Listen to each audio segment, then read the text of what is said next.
All right. So, welcome to the first episode of the show to one of my really good friends, my boy Santiago, who is currently a cop. And we'll just kind of be talking about what he does on a day to day, talking about life. It's just a kind of conversation between two friends, essentially. But yeah, I'll let Santiago introduce himself, tell you a little bit more about himself as well. What's up, guys? I'm Santiago. I'm 33 years old. Both my parents are from Mexico. Currently live in the U.S. First generation, bilingual, not married, no kids, and live active lifestyle. Pretty Nice. straightforward. So what do you mean by active lifestyle? Active, meaning I like to work out. Keep it moving, running, go play basketball, go hit the mats, jiu-jitsu, hit the bag, get the blood pumping.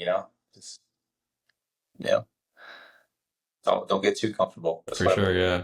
Yeah. Definitely as a cop, you definitely need to be on your physical fitness, right? Yeah, bro, you have to. So, yeah, I mean, we're just gonna kind of have a regular conversation about life, your job. I guess we'll just get started with why did you decide to become a cop, essentially? Why? I didn't really decide. It's a weird way of putting it.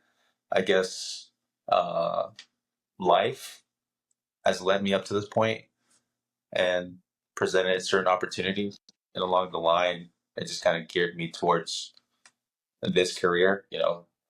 I didn't wake up there's people out there where they're like, yeah, ever since I was a kid, I wanted to be a cop. Now I'm a cop. That's very straightforward for some people. For me, it wasn't. That wasn't the case. Life experiences, things that have happened in my life, and things I've developed led me up to this point. And now that I'm here, I absolutely love it. So, was there any specific instance that led you to being a cop, or is it just like you were like, hey, this could be cool, let me try this out? Yeah, I mean, it's a combination of both. I think the one thing that I think affected me or had kind of got the ball rolling, I guess, when I was like a kid. I can't go too much into details, but there was certain interactions I guess I had with law enforcement.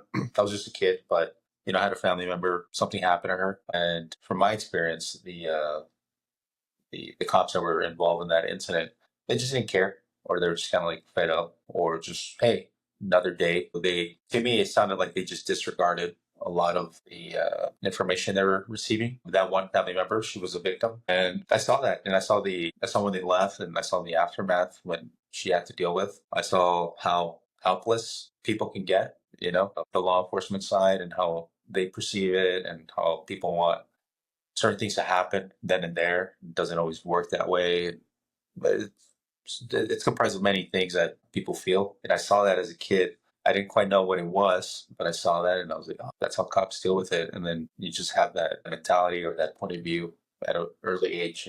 Later on, I started like kind of realizing certain things, how law enforcement works, certain procedures, and then shifting towards that. Interesting. So, do you think that experience has led you to be more empathetic on your day to day? Yeah, yeah, yeah.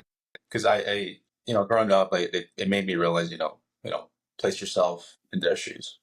People come from all walks of life, all over, and there's always something that you might not know, but that's why you got to keep an open mind, especially if you're in law enforcement. You always got to keep an open mind and don't always assume. Assume when you kind of have to, but the majority of the time, you just got to have an open mindset and realize that, everybody comes from different paths, walks of life, and you have to understand that and realize that so you can better understand and do your job properly. Yeah, it's honestly very refreshing to hear because obviously I'm sure you're aware of this as well. I'm sure a lot of people have been judged based on race, based on appearance. And to hear someone who is a cop talk about people like this is very refreshing. And it's very, very good to know that you're out there protecting the streets. But yeah, I mean, so what were you doing before this? Before I became a cop, I was Yes. a correctional officer. I worked for the state for a couple of years. I dealt with really, really bad people, people that have been convicted for their crimes. The majority of the people that I've dealt with were spending life in prison, homicide, manslaughter, rape. I mean, the list goes on, And so I did that for a couple of years before I transitioned over as a cop. So when you joined as a corrections officer, was that to eventually become a cop, or did it just lead to that Did I use that as a stepping stone? stepping stone? Yeah. At the time, no. I was doing that job. I was doing it more kind of like as a adrenaline. It's like it's you go in there, your testosterone level goes up. I was a little bit younger at the time. It's a feeling you can't really describe. Just your testosterone's up. You're dealing with all these people that can take your life at any time, and you have to make another grown man. Like you're gonna do this, and this guy's 50 years old, 45. He has two bodies on him, and you're and they're 24, 25-year-old dude with little to no life experience, telling them what to do. And so it's really a unique atmosphere in there. It's tough in there. I was in there. I was loving it. It was like let's get after it. It has to be structured. And then I got tired of it. I was like, you know what? I gotta switch it up. I'm in here. I'm not really doing a lot for, uh, in my eyes. Oh, I'm not really doing a lot for society. But keep in mind that we're keeping these people in there, which is a lot. But keeping them away from the public. But at the same time, I was like, I want to do more. I want to Hmm. move around out and about and just to deal with any type of calls. And so that's what I think started shifting a little bit over towards, Cop side of things. Interesting. So, how do you think being a corrections officer kind of prepared you for like being a this cop? many, many ways. Officer safety, always constantly looking around, your personable skills, being able to, like I said, people come from all walks of life. Yeah, they're in there. So you still got to treat them with respect. At the end of the day, they're still human. No matter what they did, you got to put that aside and you just got to do your job. When you're in there, you develop de-escalating situations. You have two grown men fighting over the TV.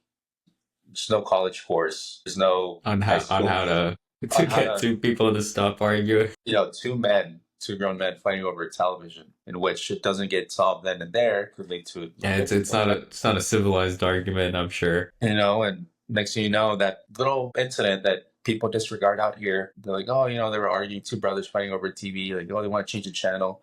It's kind of like that in a way, like, hey, these two grown men that are fighting over this TV, you disregard it. Next thing you know, someone's getting punched, even worse, getting stabbed, or they're using a bar soap and a sock and they're getting hit in the face.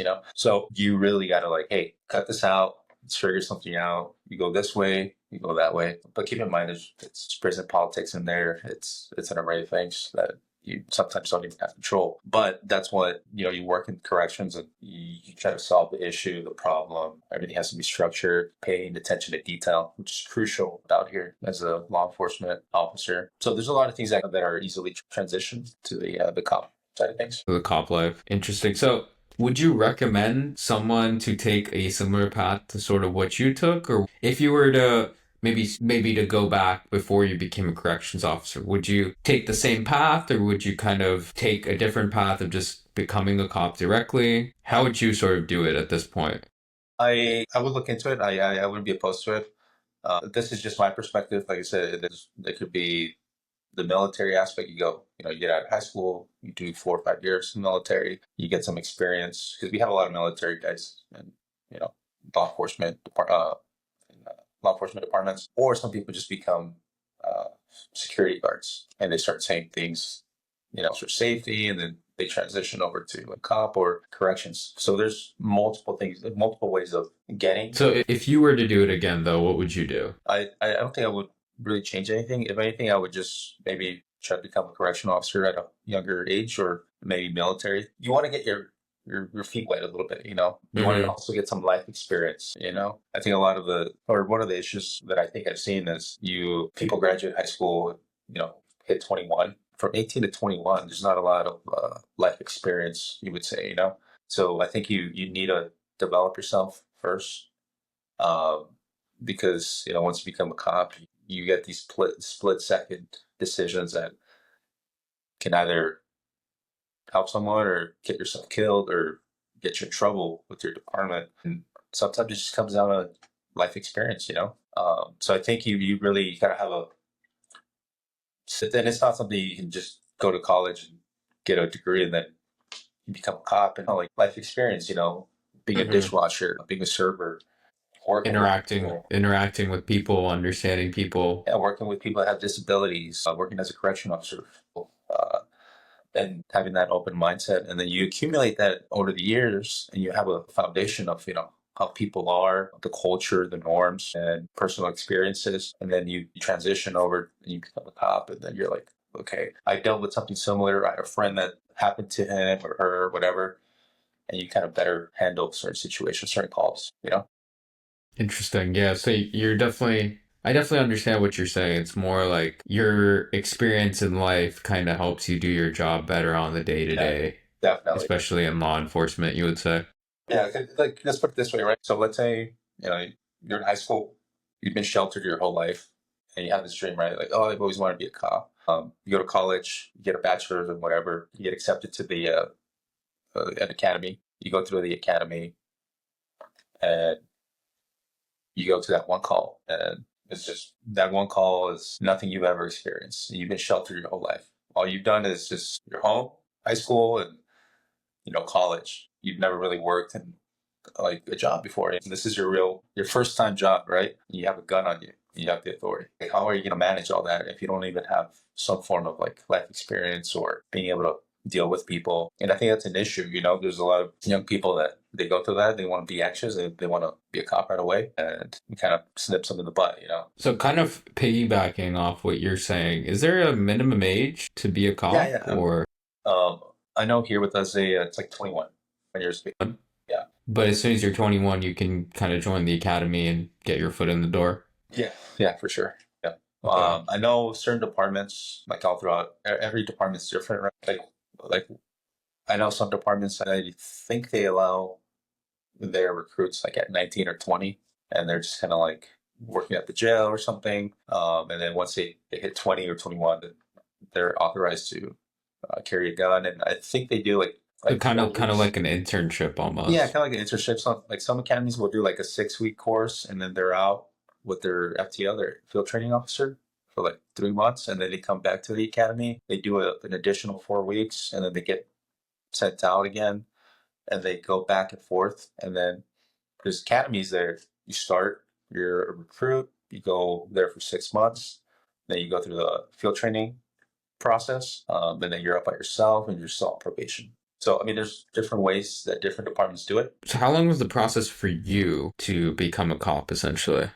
From my experience, so there's it's a process, just like anything. I put in for it, like the paperwork, getting all the necessary documents that I needed, like 6 months in advance. After I submitted everything, they start doing the background thing, investigation. They start making sure you are who you are, and that takes approximately another 4 to 5 months, if that.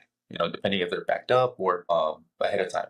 Once that is done, you go through a series of interviews. Like board interview, your oral board, polygraph if they have that in your department. What else? Physical fitness assessment, minor Oh, so tests. this is before training at Yeah, yeah, all. yeah. Yeah, this is kind of like just kind of to see where you're at, like the basic requirements. And then after you get accepted, you get that phone call or you get that email or letter, whatever the case may be. You show up, we have an orientation. These are the expectations. You meet your fellow recruits and you go from there.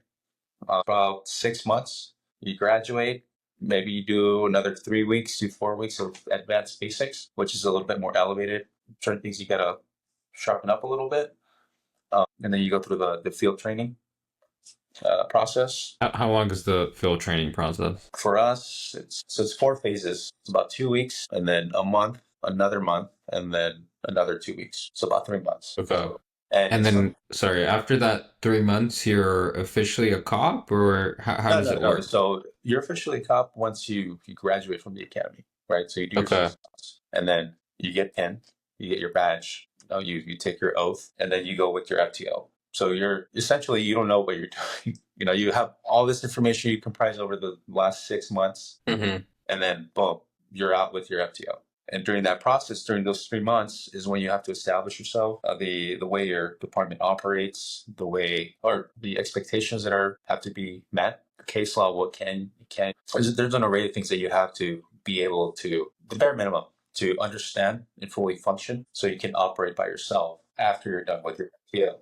So FTO is essentially like you're just shadowing a on-duty officer on his day-to-day role, basically. You're So you're just like, shadowing. Yes, you're shadowing, but at the same time, he's shadowing you because he's putting you on the spot. You're driving his patrol vehicle. You know, you're getting assessed for everything you do during the time that you're with your FBO. So he's kind of training you and you're shadowing him essentially. Yeah, it's a relationship. It can be. Some FTOs are very strict. They don't want you to die. They don't want to get killed either. They're very straightforward. Like, hey, this is what you have to do. This is what I'm expecting of you. Please don't kill me, right? And then you have other FTOs that are like, all right, just you're gonna watch me learn. If you're a visual learner, So it really just depends on kind of who you're working with, sounds like yeah, it, who you're working on with. how your training is going to be done. Yeah, sometimes you have the go-getter deputy, and then the rookie, and then sometimes you have the dinosaur. That he's doesn't do anything during shift, but he has a wealth of knowledge, and he's done it for many years, and that's your go-to guy. You know, Hmm. and then you have the lazy cop. It's just there. Somehow he's a FTO, and then they get a rookie, and the rookie doesn't really get a lot of information from that.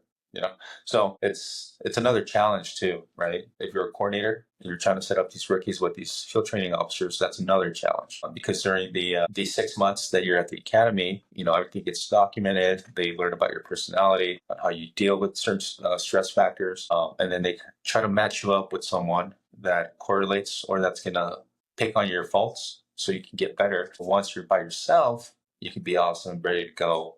you know so let's say that someone that has a soft voice, it's very timid. They're probably going to put you with someone that's loud, straightforward, complete opposite, right? Because we got to work on those skills. Let's say there's someone that is horrible at investigative skills. They'll probably put you with someone that was a prior detective or that's really awesome at doing investigative work. So one thing I've noticed is whatever whatever you hate is what you need. And that's essentially what they're trying to do during the FTL course. So they're putting you in like an uncomfortable situation, essentially. Yeah, you don't want to be comfortable. You want to get sharpened up. So by the time you are by yourself and you're in that patrol vehicle by yourself, Your skills are pretty well rounded. but at the same time, it takes time. Just like anything, it takes time. So after you're done with field training with your field training officer, you start patrolling yourself, or what's the kind of process from there? So you patrol by yourself. I know certain departments, it's a two-man unit, and you work with your partner, going to certain calls, kind of go from there. But it's different for every department. But for us, you graduate or you get off FTO and then you're by yourself. Interesting. So as soon as you're done with FTO, you're essentially just running around yourself, patrolling the streets, and just making sure things are good. Correct. Yeah, just by Okay, yourself. Yeah.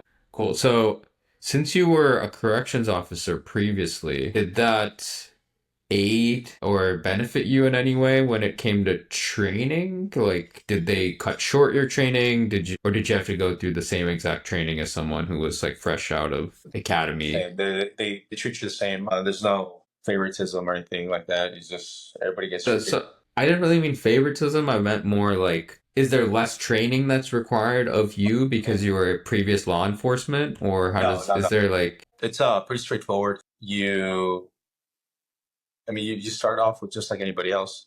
Now, as for your experience, as a correction officer, you get pepper sprayed, so you get tased. You're already comfortable with that aspect, so you're a little bit more confident. You're like, okay, I've done this before. so you get tased and pepper sprayed in training? Yeah, Oh, okay. So that's just in case if it were to ever happen, you just know what to do. yeah. I mean, that's just a stress factor, But you Interesting. gotta get put on the spot. So was that done in cop training as well? Yeah, yeah, for sure. Okay. Wow. Did not know that. So what was your like first assignment once you were done with the training? My first, it's the patrol assignment. Get Okay, out so of you're just patrol. patrolling the streets, kind Yeah, of. go take calls. Go figure it out. So with your job, do you feel pretty fulfilled doing your job on the day to day? I do. I love what I do. It's awesome. I really do. The amount of responsibility that you have on your shoulders, for me, I don't take it lightly. It's a lot. I think it's an honor and a privilege to wear the uniform. I know what it takes to earn the badge, and people look at you as a model citizen, and you have to be. Just driving fast, going to calls, that's fun too.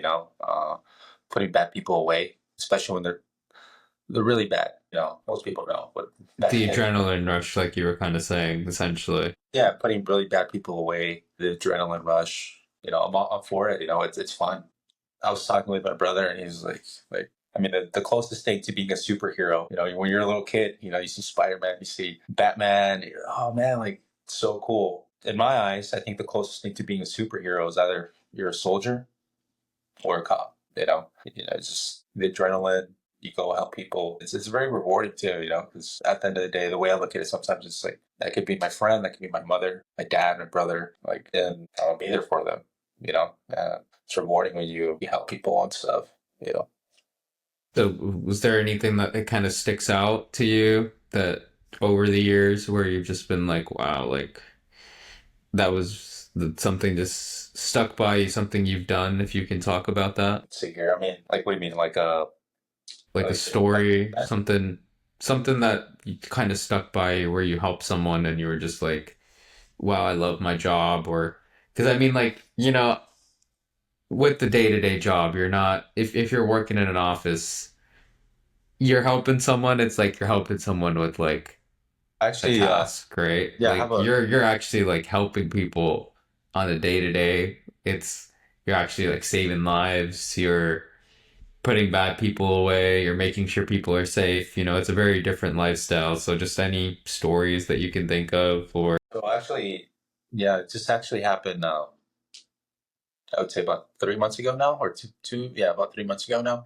I was on patrol and we got this call. It was a traffic collision. Two motorcycles head-on collision. I show up. There's a guy on the side of the road. Luckily, both uh, male subjects that were riding the motorcycle, they were wearing helmets, so they were both conscious, except for that one person that was on the side of the road. I run up to them and I'm trying to provide as much information to responding deputies and to the ambulance, the fire department that's they're en route, so they can better prepare. So when they get there, they have a little bit more sense of what's going on. We go to so is the that so sorry, is that common for you guys to do that where yeah, yeah. you're So the first ones at the situation and then you kind of tell the other departments like what's going on so they can be more prepared? yeah, so let's say I'll give you an example, right? So it's like I show up to a call, right? And I'm using my radio. I'm like, hey, I just found a guy. He has possible trauma to the head. He's bleeding from his head. He's not conscious. And I'm letting you know ahead of time. And you're like a mile out. That's giving you enough time of like what to expect, right? Instead of start doing the whole assessment. When I just relay that information, what I can visually see, like, hey, this guy has trauma to the head. He's bleeding. That allows you, while you're in the ambulance or the fire department in the truck, gathering certain materials that you might need. So when you get out, boom, start assessing, start taking care of the head, the trauma to the head, stop the bleeding, whatever's going on, right? So I mean that just expedites things a little bit. Doesn't always quite work that way, but that's why it's always crucial to relay as much information as you can on certain things, especially on medical calls. That way, it helps the fire department, the paramedics, kind of facilitates everything so everybody's on the same page.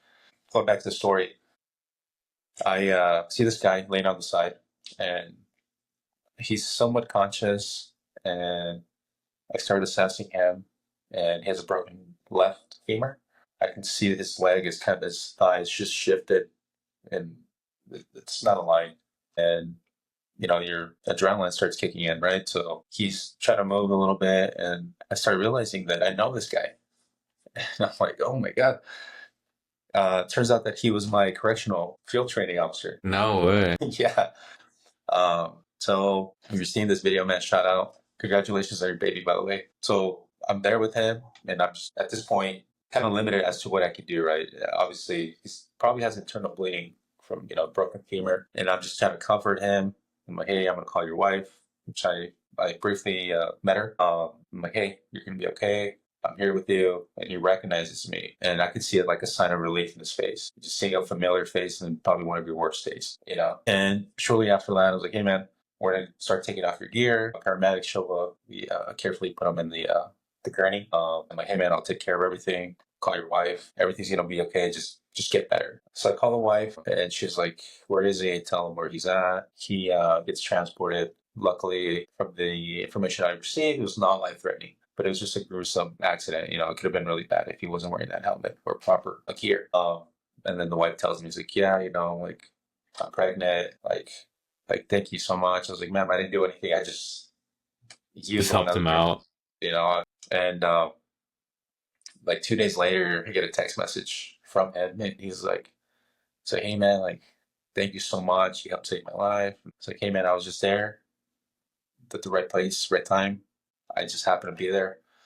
And I heard, or your wife told me that she was pregnant. Get better first, man. And then we'll get some beers, get some food, and catch up. And I recently went to a trip out, which you know about, out in Southeast Asia. I came back and I got a text message. It was a picture of his baby. And he's like, thank you so much for helping me out that night. And I still owe you a couple beers, man. And I was like, yeah, whatever, man. We'll catch up. Going back to another story, he when I first became a correction officer, he's a former Marine. He kind of took me under his wing. He's like, hey, this is what you're gonna do, and I learned a lot from him. He's like, he trained me, how to be a correction officer, and the ins and outs and how to search people and investigative skills and whatnot. So I learned a lot from him, and then that's when I transitioned over, became a cop, and some of the skills that I learned from him, I still use today. I'll be a cop, and it's just funny How how like life works. how life works, man. But it's just that's one story. The other ones are a little bit more, I would say, disturbing for the general public. So I'd rather not share that. No, that was a great story. Yeah, Thank you I'll for rather, sharing that yeah, one. I'll rather just put it this way. I love, not love. I really enjoy putting really bad people away. So it's really rewarding when we catch the bad guys. And yeah, So, do you ever feel overwhelmed with your job? I mean, obviously you're putting your life at risk, which is something a lot of people forget nowadays. I mean, but yeah. Just like anything, right? If you're really good at something, it's like a double-edged sword, right? It's either people will take advantage of you and you do all the work, or you can be a lazy PS, and just do the bare minimum and just get by. Just mm, like any other job. It doesn't change anything, just because, we're law enforcement, those different classes. But yeah, you definitely feel the uh the stress. It's part of it. Accept it. Go from there. And don't try to bottle it up. It's not healthy. It's not good for you. Find something to do, whether you have hobbies, talk with people, video games, work out, go mountain biking, travel. At the end of the day, it's a job. And you have to realize that. Don't try to get caught up on that, because the job will consume you, whether it's court appearances, paperwork, statements, reports you got to do, certain calls that you get attached to because you know this person or that person, or you see death, or it could be administrative discipline, like so many things, so many things. hmm The a lot of public, factors that can definitely the way that affect you people, yeah, mentally. the way that people treat you, the way that uh, they perceive you as. It's like this: you're the villain, good guy. It's always fluctuating. It's always moving. Yeah, I mean, like, bad day at work for you is definitely probably a lot more stressful than a bad day of work for myself. So, Yeah, it's very different. Seeing that 9-year-old child, that 9-year-old child, is very different than getting yelled at by your boss. by your boss, no, for sure. I mean, so with your job, do you feel like there is a lot of scope for growth, though?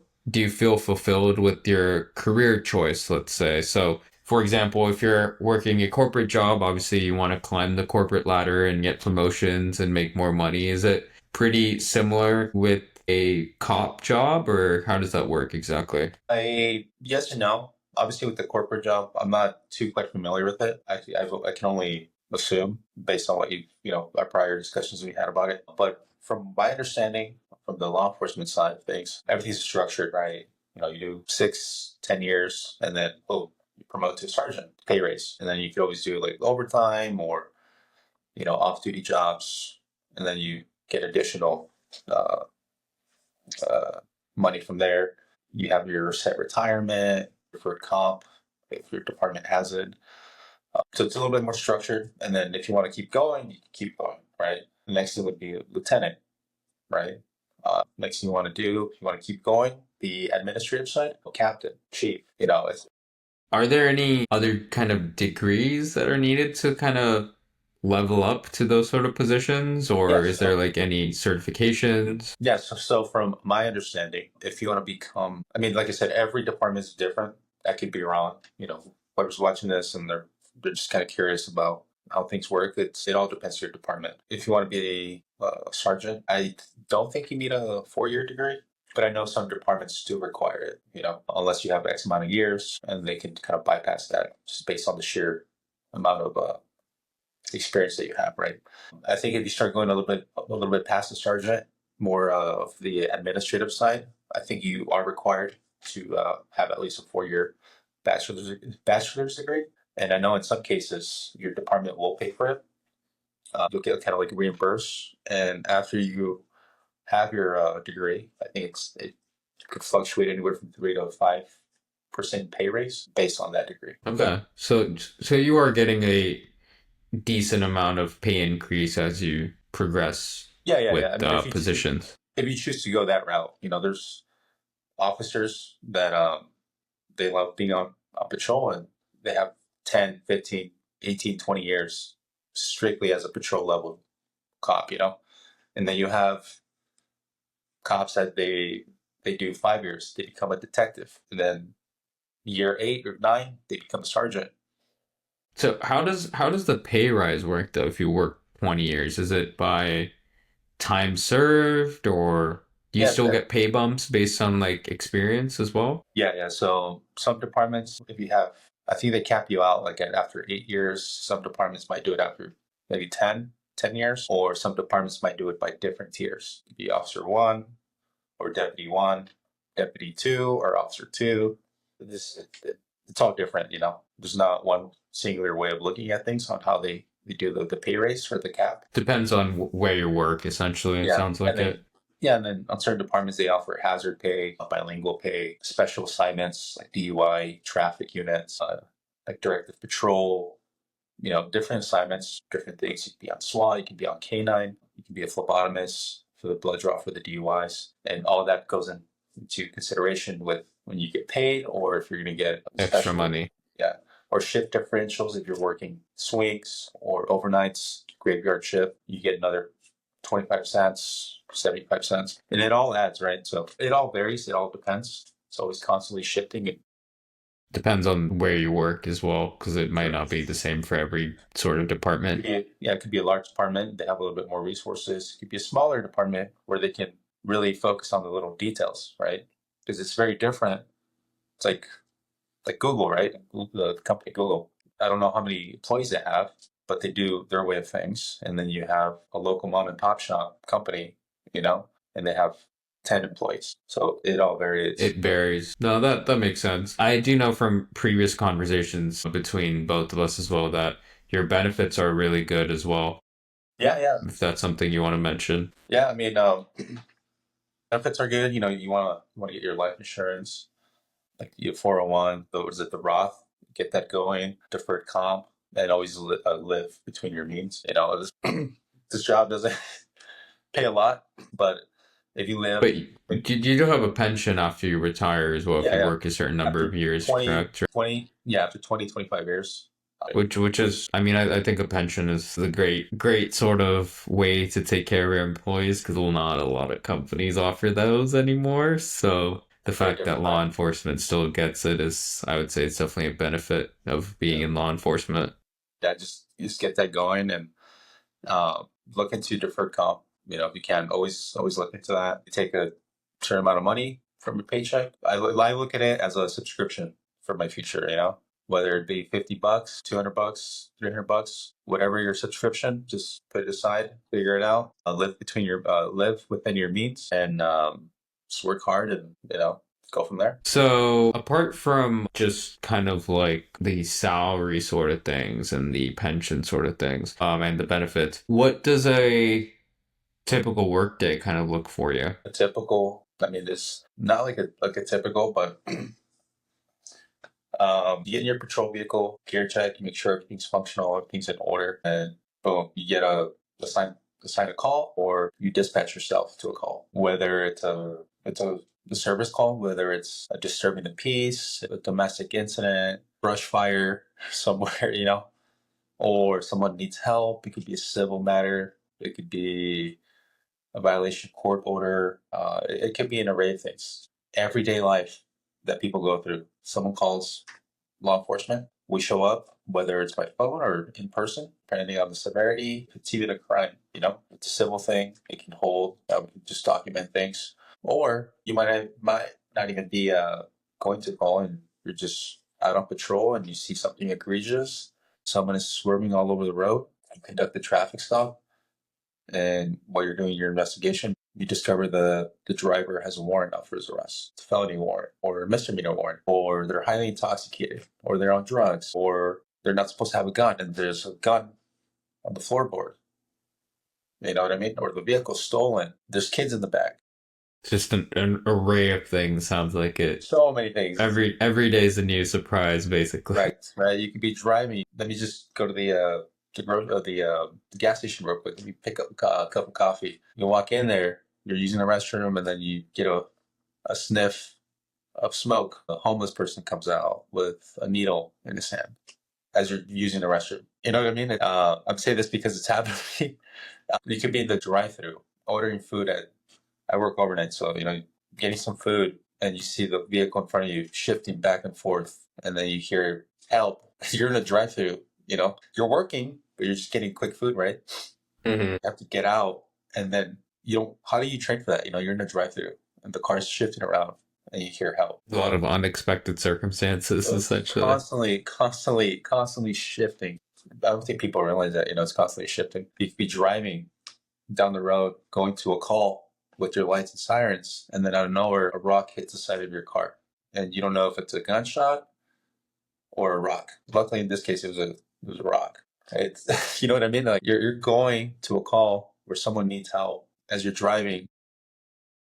Something happens. Throws a rock at your car. That's just it's part of the job. I'm not complaining, but it's the way it is. So how does holidays kind of work for you? Like how many days off do you get a year? It's law enforcement 365 days out of the year. We don't stop. We're always at service. Per year, I think you get like 10 days, and then you accumulate every paycheck anywhere from 4 to 5 hours. That gets added for annual time off. And then your 10 days, and then you get your sick time constantly. Obviously, you have your How many hours are you working per week? 40 40? And then anything over that is considered overtime, essentially? overtime. Yeah, So you work how many days a week? 5 days? 4 days.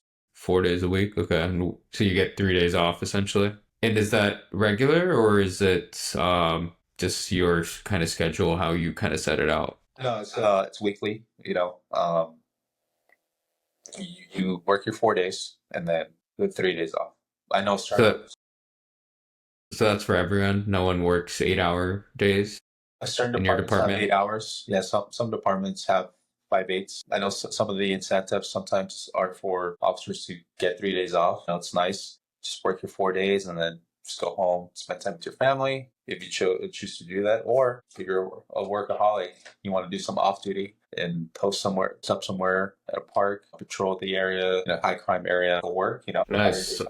Yeah, I mean, regarding career wise, that's really all I can think of. Unless there's anything else you want to share. I have maybe one last question, but anything you want to share about being a cop and any It's great. advice to maybe people out there looking to join law enforcement?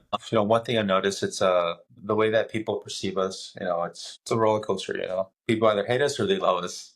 And what people I feel like don't realize, it's like any other profession, but the only difference is that we're constantly on a microscope. A doctor in Florida could be very different from a doctor in Oregon. And just because the doctor in Oregon did a malpractice, does that mean the doctor is going to do the same? Different school districts, different rules, different regulations. People think that all cops are the same. No, departments on the East Coast have different regulations, different norms. People in the Midwest, on the West Coast, have different regulations, different courts, different case So law. what you're kind of saying is just don't judge one cop by what you see on the news. Every Correct. cop's different. Every cop has a different kind of Yeah, yeah, department and different rules and different ways of working things. especially with social media nowadays. It's especially the younger generation. I think they see something, they see a video, and they think it's all cops are like that. There's many ways that different departments work. You know, different regulations, different norms, different laws, county ordinance, jurisdictions. It's everything works differently. You know, and there's always a process for certain things. Yeah, there's a certain standard that all law enforcement has to hold, but everything is done different or slightly different. So people need to realize that. And whatever happens in one jurisdiction or in a different state doesn't mean that it's the same in another state, you know? Hmm. People have to realize that. Aside from that, the job is very, very rewarding. If you love helping people, if you want to be fit, I feel like, you want to be that 1%, the closest thing to being a warrior.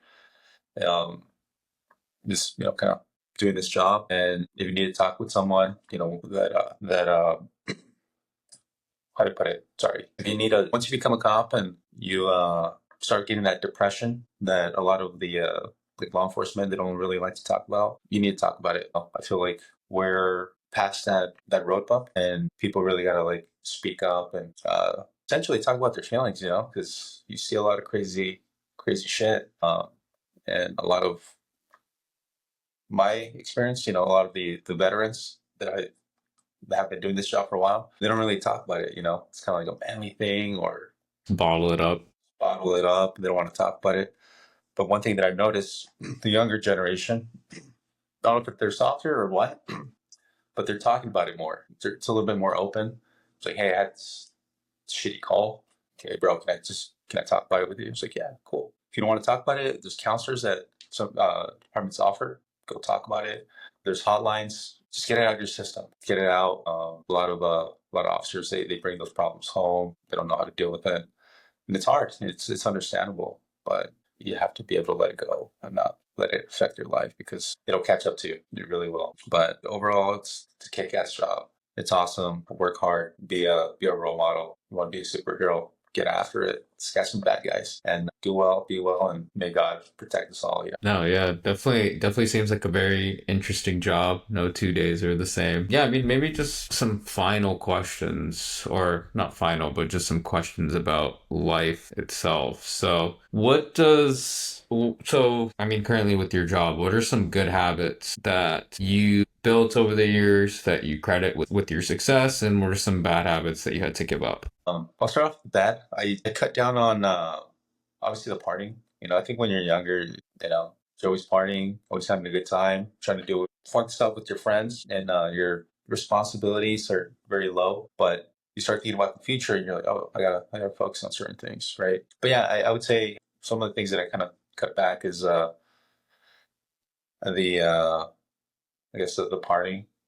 Always out and about, go to bed late, eating crappy food, being more conscious of what I was eating. And some of the good stuff is, I mean, I've always worked out my whole life, but just training on the regular, constantly working out. That's kind of like my thing. That's kind of where I kind of unwind, get my stressors out, get the blood pumping, go for a run. And by doing that, before I even became a correction officer or CO, allowed me to establish myself in the academy and not really focus on the physical aspect of the academy and more of the academic side of the academy. Because a lot of the times when you're in the academy and you're overweight, not only do you have a challenge where you have to focus on your physical assessment and on your physical aspect of things, but also the academics. So why not take care of that before you start the academy, knowing that you want to be a cop, and start working out on your body, eating healthy, going to bed on time, being punctual, and having a set schedule.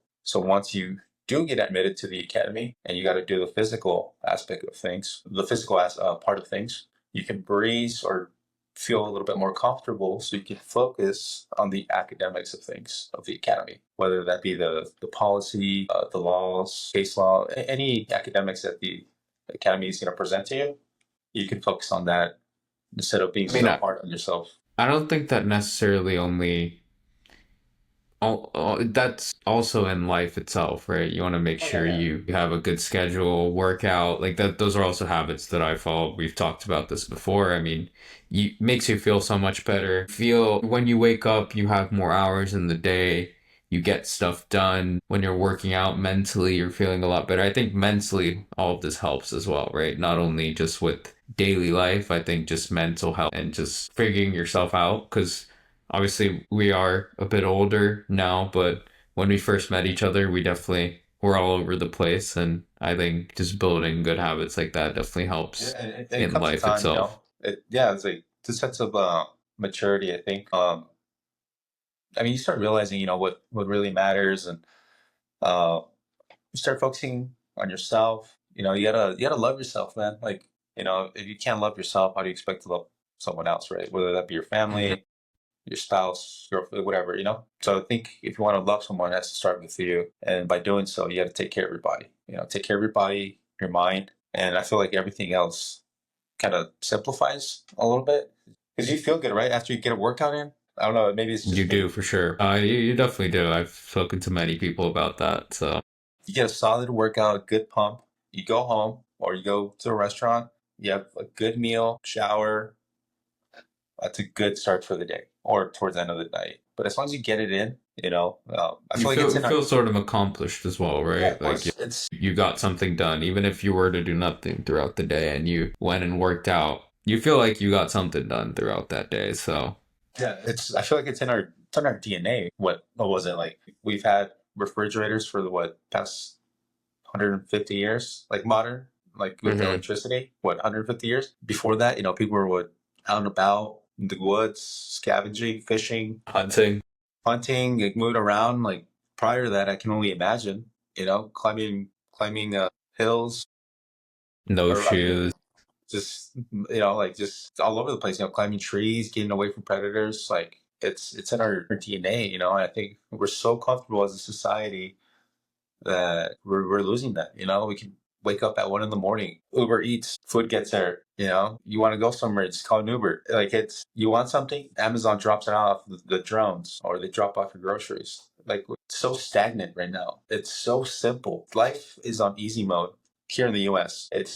People still are not doing things, which is crazy. So It's on easy mode. It's so easy. It's so easy. Like when was the last time that you had to fight someone, like punch someone in the face and to eat get some something? food. Eat Yeah, some fruit. It's like, that wasn't too long ago. If you look at it, like the whole time that, I mean, if you look at Earth, how long Earth has been here and how little we've been here as humans, like it was just like yesterday. As humans were out and about.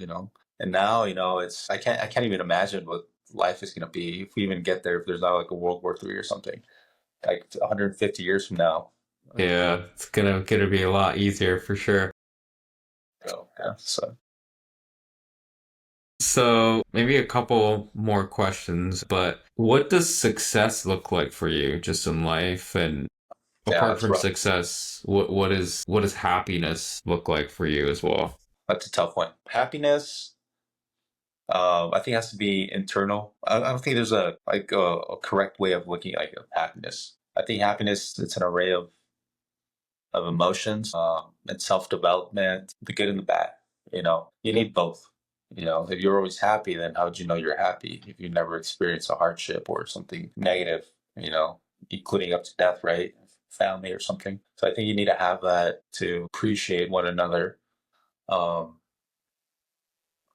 but camaraderie, self development, showing love, providing for your loved ones. I don't have a family, I don't have a wife or kids or anything. But if I did, having that sense of I mean, responsibility, provide. you do have brothers and Yeah, yeah. parents, you know. But, if God ever grants me that privilege to have a wife and have a child, having that sense of responsibility and being able to provide for my child, shelter, leaving my DNA behind, my legacy, pass it on to the next generation. I think that's happiness. Having a good relationship with your, I think that's happiness. Your health. I think that's, you know what I mean? It's like, it's just, I don't think it's like a materialistic thing, or a lot of people look at, oh, I got a big house, like, oh, that's happiness, or that sports car, or that one trip, hmm right?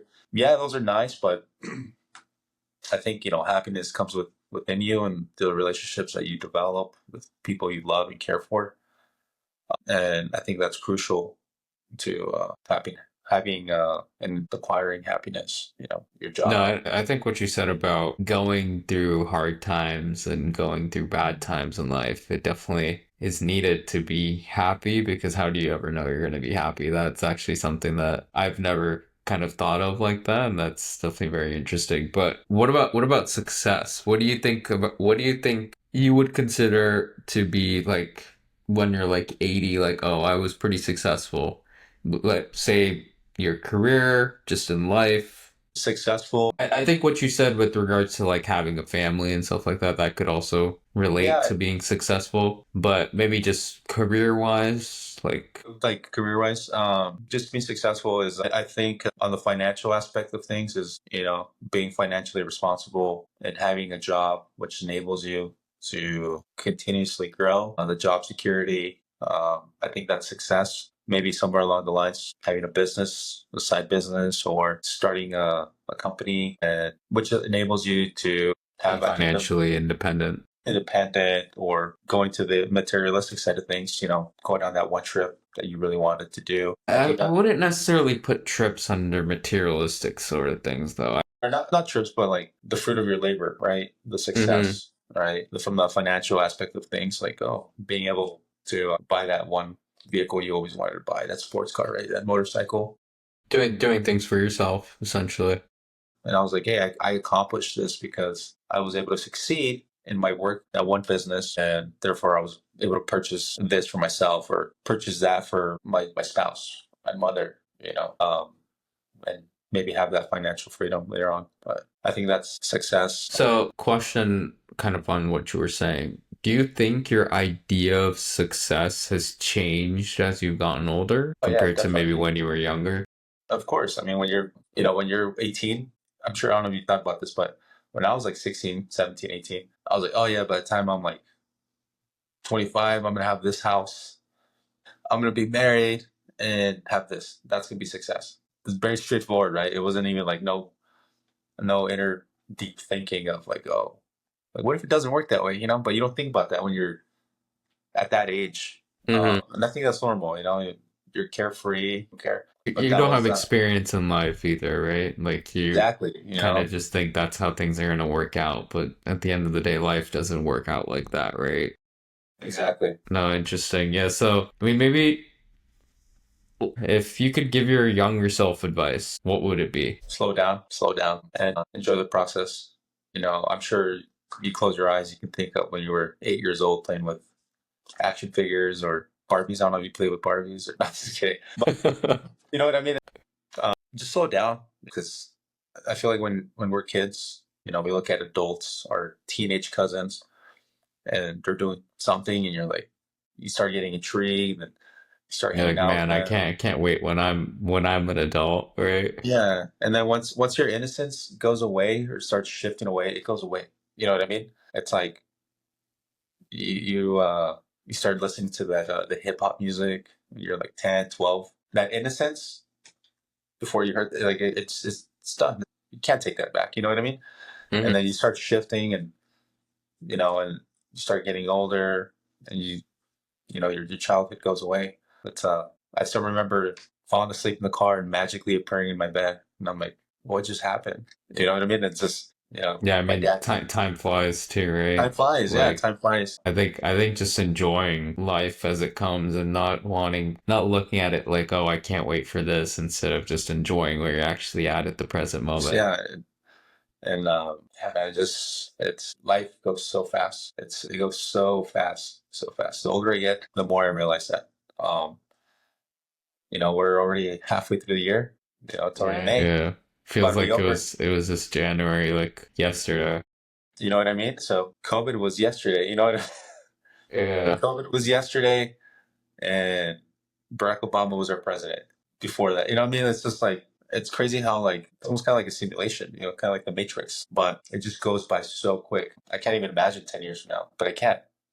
You know what I mean? So it's like only God knows what's ahead of us.